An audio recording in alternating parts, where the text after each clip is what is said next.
around Dodge City and into territory on west, there's just one way to handle the killers and the spoilers, and that's with a U.S. Marshal and the smell of Gunsmoke.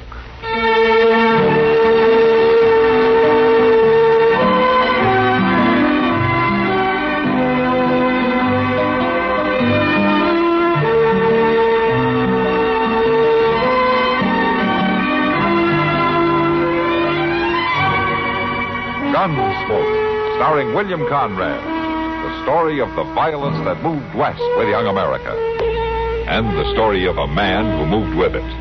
I'm that man, Matt Dillon, United States Marshal.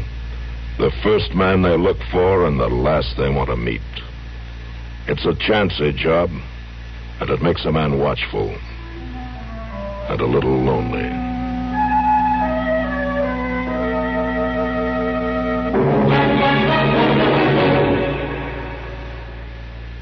In this land of plenty, we occasionally forget that millions of less fortunate people elsewhere in the world are hungry, sick, destitute.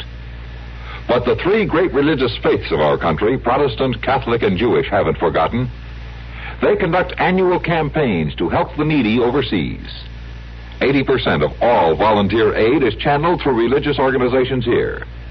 Because of the scope of this great charitable work, United States government surplus food can be distributed at low cost. For example, $1 will send more than 300 pounds of food abroad. But the money you contribute through your church or synagogue goes for more than food. It helps send clothing, bedding, and medicine, too.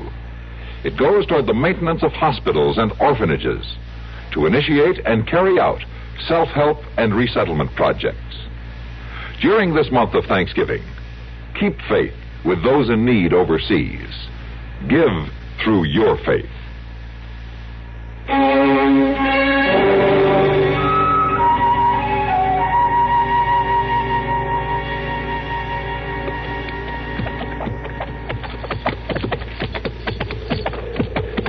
You sure you know what you're doing, Berkey? Yeah, I know.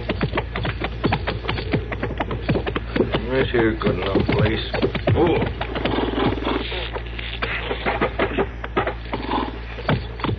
Come on, climb down. Don't make no sense to me, leaving it here after all we done to get it. Bring the shovel. Get your hand on some money and bury it. Don't make no sense at all. I'm going down there near the creek. Right there under these bushes.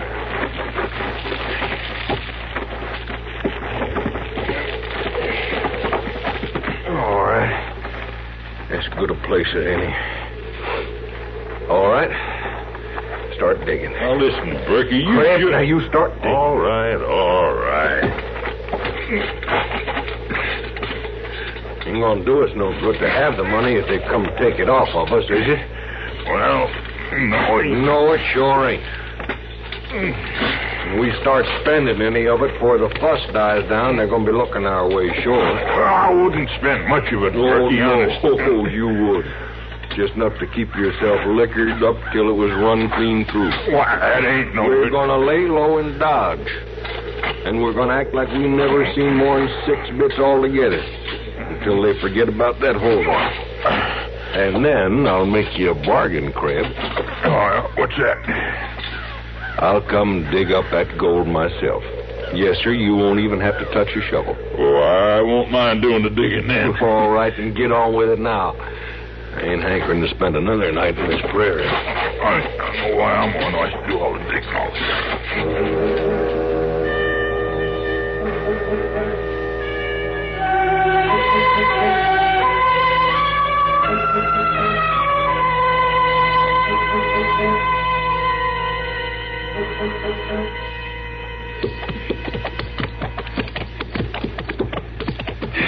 I sure will be glad to get back to Dodge this time, Mr. Dillon. You know something, Chester? You're always glad. Yes, sir, I know. It ain't so bad, these long rides, if we get something done, but to ride all that way for nothing. It wasn't for nothing, Chester. We at least found out that the hold-up men weren't there. Oh, we did that, all right. We done that. We also found out that nobody don't know who they was nor where they went, if that's any help. Might be more help than some of the false leads we get sometimes. That could be true. Well, I do declare. Look at there, Mr. Dillon. What? Off to the right there. Just look yonder. Yeah. Come on.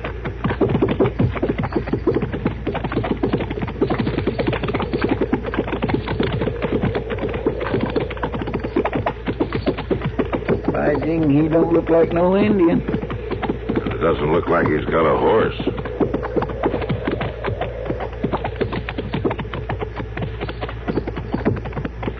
You're a long way from your horse, mister.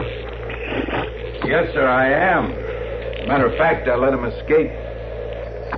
You let him escape? I'm afraid that's exactly what happened. I'm not accustomed to horses. When I came back from the grave, the animal was gone. I guess I hadn't secured him properly. Grave? Just what grave was that? Why, an Indian grave back there a few miles. That's where I picked up this fine specimen of a bow and arrow. Who are you? My name is Milford, sir. Otis Milford. I'm Matt Dillon, U.S. Marshal. You make it a habit to rob Indian graves? No, sir, I do not. I have great respect for the Indians. I study them, you might say. I'm writing a book on every phase of their culture and of this West. Once in a while, it's necessary, in the interest of science, to collect a certain article. You don't look as though you're very familiar with any culture out here on the plains. You're right, sir, I'm not. I have studied the Indians of the East. I've come to study the Indians of the West. Are you aiming at something with that arrow?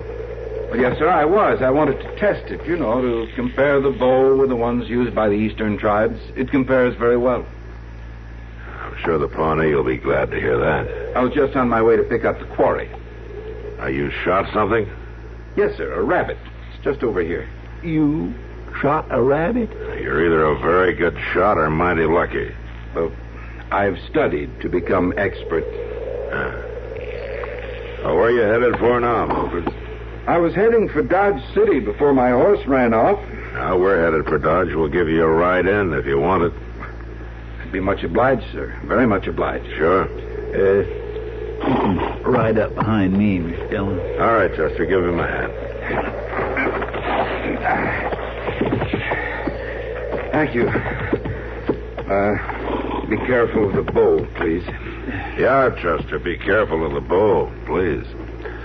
All right, let's go.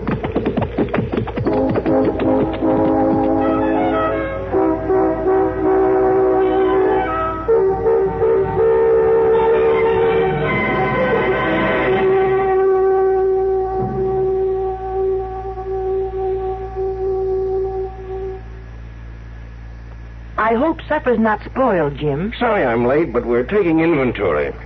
With the nagging backache I've had and sleepless nights it gives me, I'm all dragged out. You've been complaining of backache long enough. Don't you want to get relief? Of course. But how? Try Doane's pills. Right. Doane's pills are an analgesic and mild diuretic to the kidneys. Nagging backache, also headache, dizziness, and muscular aches and pains may come on with overexertion, emotional upsets, or everyday stress and strain. Doane's pain-relieving action is often the answer, and they also offer mild diuretic action through the kidneys. So if nagging backache is making you feel worn out, tired, and miserable, with restless, sleepless nights, don't wait. Try Doane's pills, used successfully by millions for over 60 years. See if they don't bring you the same welcome relief. Get Doane's pills today. To save money, buy Doane's big economy size.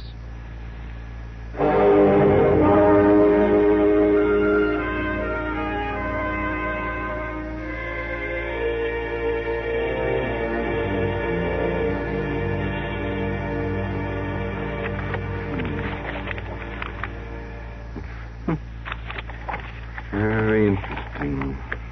Yes, I was making note of that. Let's see now. Hey! Might I ask just what you think you're doing, Mr. Milford? Oh, Mr. Dobie, this is all most interesting, very interesting. You ain't got no right to be going through them papers in my desk. Why, you're quite right, Mr. Dobie. I suppose I should have asked you first. I don't allow prying, Mr. Milford. I wasn't prying, Mr. Dobie. I'd like to know what you call it, going through them papers. I was merely going through the back registers, Mr. Dobie, to see who had stayed here at the Dodge House in years past. That ain't any of your business, as far as I can see. It was in the spirit of pure research, Mr. Dobie. I was just looking for more background material for my book. I don't care what you're looking for. I want you to get out of my office or stay out.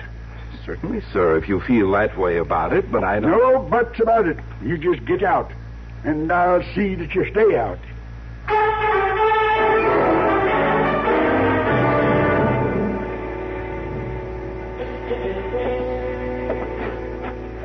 I told him I wouldn't stand for it, Marshal Dillon.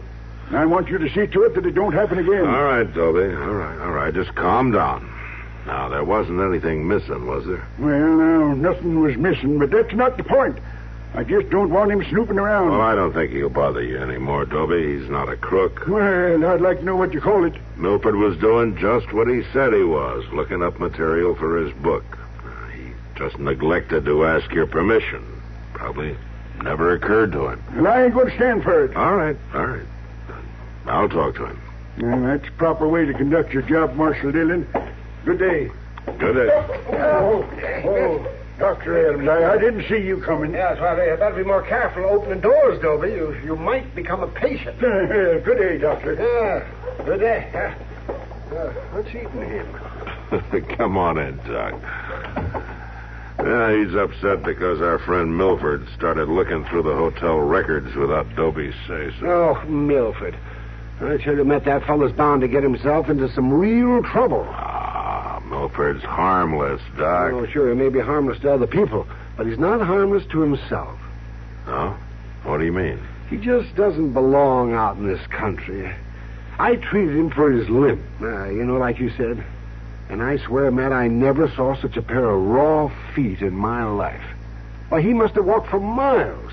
And his boots, well, they didn't even fit. Oh, granted, he's no frontiersman. I should say he isn't. And he's not making any friends around Dodge, either. No? What's he doing now? Well, Matt, it's nothing criminal, but he keeps stopping people and asking them fool questions. And he nearly got himself kicked in the head a little bit ago. Oh, what happened? Oh, he was trying to get a better look at the saddle of old man Garcia's horse. It's got silver work on it, Oh, yeah. Well, I don't blame him for looking. It's mighty rare in Dodge. Yeah. Well, Milford could have been killed. Yeah, he could. And he's talking now about starting off on an expedition into Indian country. Well, then he will be killed. Well, I say, I'd give him about 2 days. All right, Doc. All right. I guess I better have a talk with him. I don't think it'll do much good. Well, maybe you can send him back to his Eastern Indians. I have a feeling they sent him out here. Come on, Doc. I'll buy you a beer.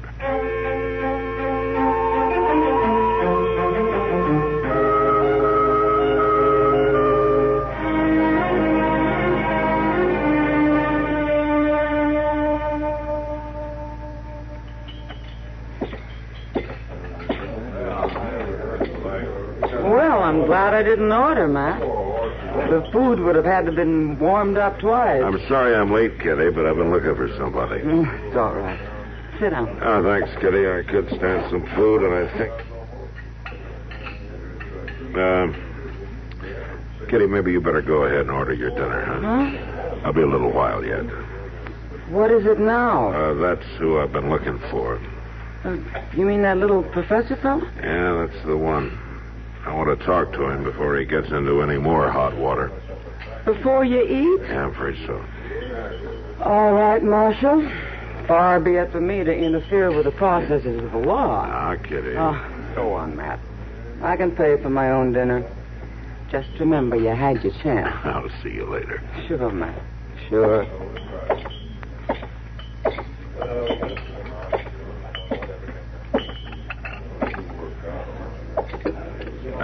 Can I see you for a minute, Mr. Milford? Oh, Marshal Dillon, sit down.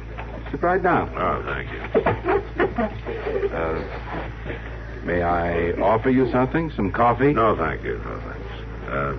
No, you go right on with your dinner. Oh, I've finished, thank you. Well, what can I do for you, Marshal Dillon? Well, I understand that you're planning to head out on the high plains. Yes, sir. That's exactly what I plan to do. And you're going alone. Is that right? I always go alone, Marshal. It's the only way to do a true job of study. I don't think that's a good idea, Mr. Milford.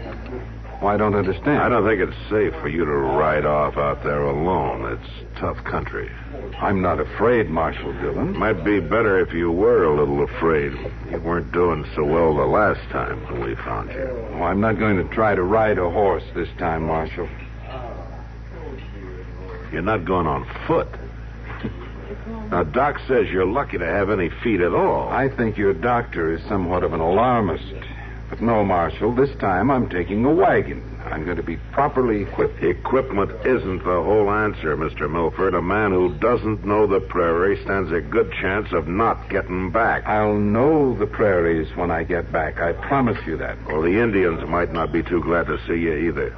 I happen to be a friend of the Indian, Marshal Dillon. Yeah, but you might not get a chance to prove it. They can be dangerous, you know. I certainly appreciate your interest, Marshal, but a man must pursue his calling. You can't legally argue with that, can you? No, and I can't legally stop you, but I can warn you. And I won't legally be responsible for what might happen to you. I understand your position, Marshal. I hope you can understand mine. Yeah, I can understand it. But I don't like it.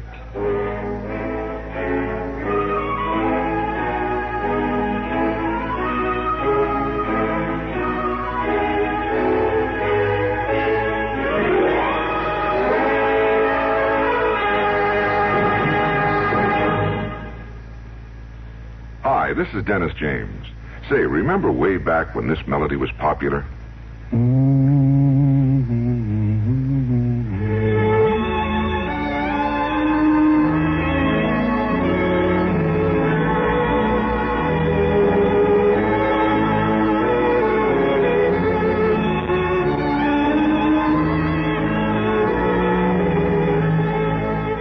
There's something very special about a long-time favorite, isn't there? Well, folks feel the same way about one of Kellogg's favorites, Kellogg's All Bran. Going on 41 years now, it's been America's most popular good food way to fight irregularity from lack of bulk. Because it's whole bran, Kellogg's All Bran gentles away irregularity safely and reliably. And because it's deep toasted for extra crispness, it never gets mushy in milk. There's only one All Bran, Kellogg's All Bran. That's ALL-BRAN. Kellogg's All Bran.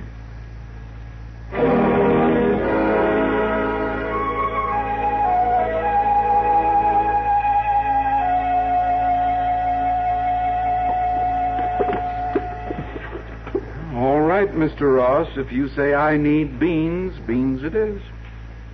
Well, it ain't proper to go nowhere in this country without a supply of beans, and that's the truth.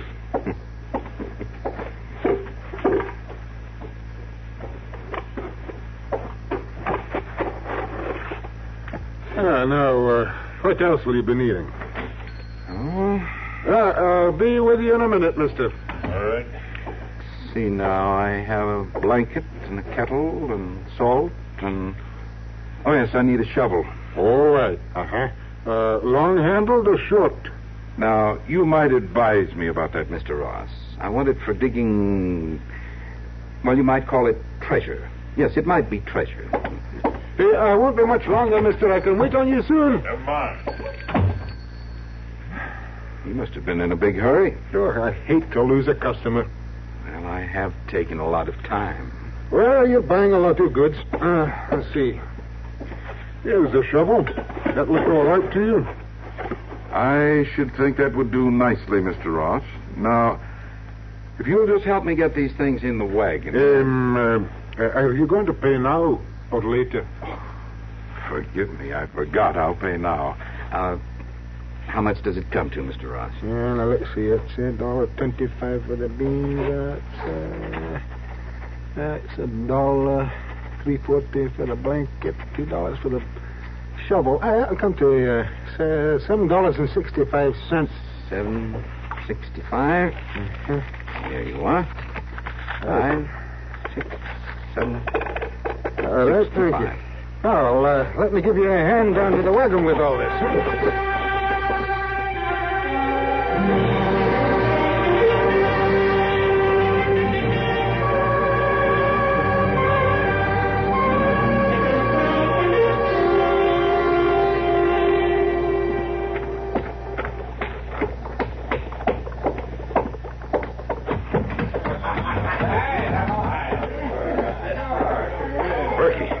Get out of here. Huh? Oh, ain't no hurry, Creb. Have yourself a drink. There ain't time, I tell you. You got a lot of time. You get them shells I sent you. That's what I've been trying to tell you. I didn't wait around. I told you it wasn't no good. Told me what wasn't no good. Burying the gold like that. Creb, come on and talk straight, will you? I seen the fellow who said he was heading out to dig it up. You seen what fella? I don't know who he was. Don't make no difference. He was buying a shovel and he said he was going to dig it up. You sure? Well, I was right there, wasn't I? And I heard him. He's starting out in the wagon, and he's going to dig. I told you it wasn't no good. Oh, shut up. Come on.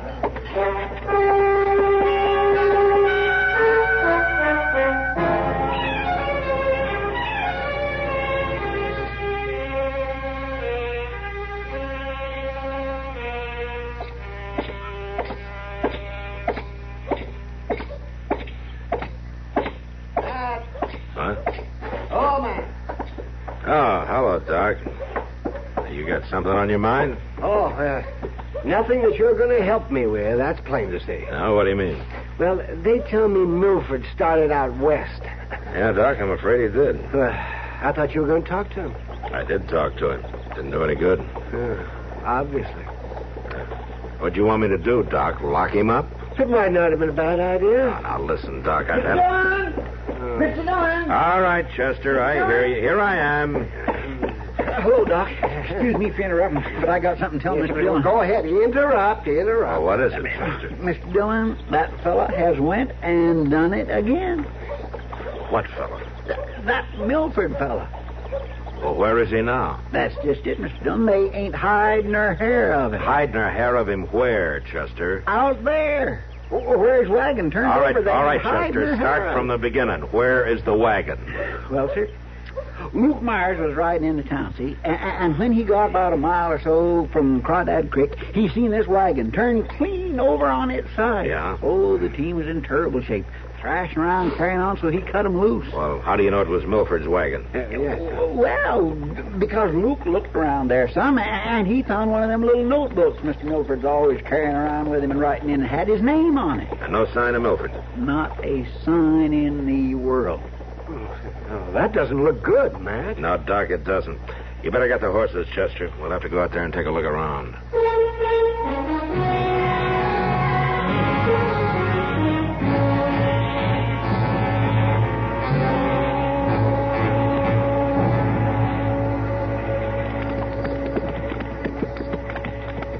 There it is, Mr. Dillon, smack on its side. Yeah.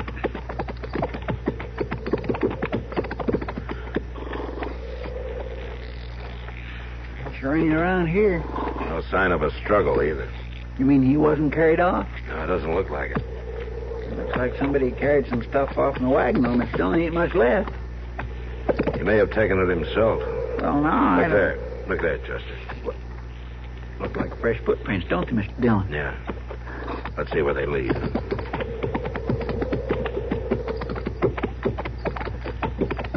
Looks like they're heading for the creek, don't it?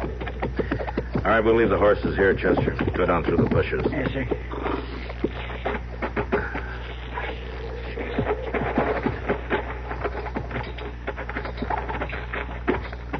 What do you suppose he'd be after down here? Now, there's no telling, Chester. He's a hard one to figure. If it's really Milford we're tracking. Well, sure. Listen to that, Mr. Dillon. Yeah. Come on. Be quiet. Yes, sir. You gentlemen are wrong. You're dead wrong. Don't look like it to me, mister. Looks like you was digging in the wrong spot. I'm not digging in any particular spot. I'm carrying on a scientific investigation. I told you, Berkey, he's digging for the loot. Well, he ain't gonna do no more digging at all. Now, you men pay attention. Pay attention. I don't know anything about any loot. If I did, I wouldn't care about it. I'm digging for signs of a lost civilization. Oh. Artifacts that might be buried in this area. You're close to being buried yourself, mister. But those guns. Now, you're certainly not going to kill me. I don't believe it. You believe it. You cover the farthest one, Chester, when I start. Yes, sir. And easy now. No. All right, drop your guns. Hey, Berkey! You got him, Mr. Dillon. Chester. He ain't moving none, Marshal. Now you stand still or I'll throw another bullet into your friend there. I'm backing out of here, slow and easy.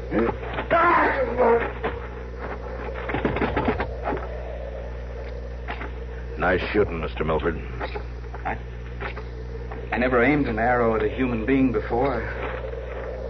Sorry I had to. Yeah, but I'm glad you knew how. Chester. Chester, you all right? Yeah? It's all right, Chester. It's all over. You got a crease in your head, Chester. It's a good thing you got a thick skull. Yes, sir. Mr. Milford, did they hurt that little Mr. Milford? No, Chester, they didn't hurt him. Oh, that's good. I've been worrying about him. Oh, you don't need to worry anymore, Chester. He just saved your life. He saved me. How could that be? Never mind. I'll tell you when you feel better. May I just say one thing, Marshal Dillon? What's that? It isn't always the Indians who are dangerous, is it? No, sir, you're right. It isn't always the Indians.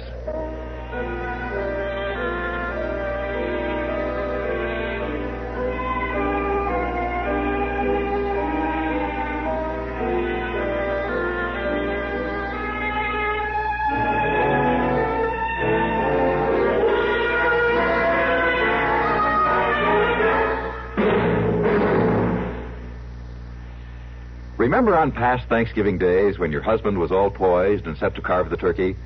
Remember the wonderfully perplexed expression on his face, on everyone's face? Remember how you thought what wonderful pictures this would make? Well, this year, don't be caught with an empty flash gun. Now, today, get a pack of Sylvania blue dot flashbulbs so you'll be prepared. Only with flash can you capture moments like this at their best, so quickly, so easily, anytime, anywhere. What's more, Sylvania Blue Dots, the world's largest selling brand, work with any film with any camera. And by the way, right now your dealer is making a special holiday offer. With the purchase of just one pack of Sylvania Blue Dots, he'll give you a free copy of Sylvania's new flash guidebook called It's Easy to Take Better Flash Pictures. It's a 32-page, lavishly illustrated book that will help you take the best pictures ever. So remember, this Thanksgiving, don't be caught with an empty flash gun. Pick up your Sylvania Blue Dot flashbulbs today.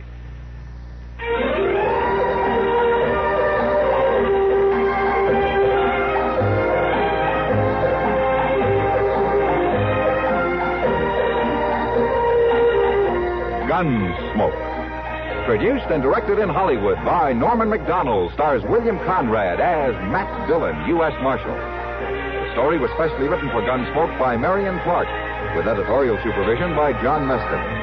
Featured in the cast were Vic Perrin, Barney Phillips, Lawrence Dodkin, and Ralph Moody. Harley Bear is Chester, Howard McNear is Doc, and Georgia Ellis is Kitty.